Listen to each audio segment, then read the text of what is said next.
जायदाद की मिल्कियत और तकसीम का तनाज़ा। खैबर पख्तूनख्वा हुकूमत और मुहतसिब की अपीलें नाकाबिले समाअत करार दी जा चुकी।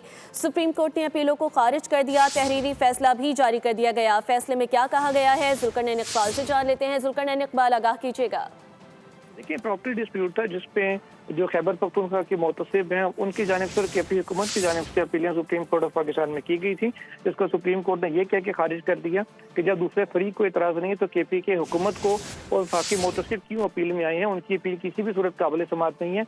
और अदालत ने अपने फैसले में यह भी करार दिया कि मुतसिब क्योंकि एक जज होता है तो जज किसी भी केस में फरीक नहीं हो सकता, तो लिहाजा जज को अपने फैसलों की वकालत करने के लिए सुप्रीम कोर्ट में या किसी भी हायर फोरम पे अपील करने का कोई हक नहीं होता।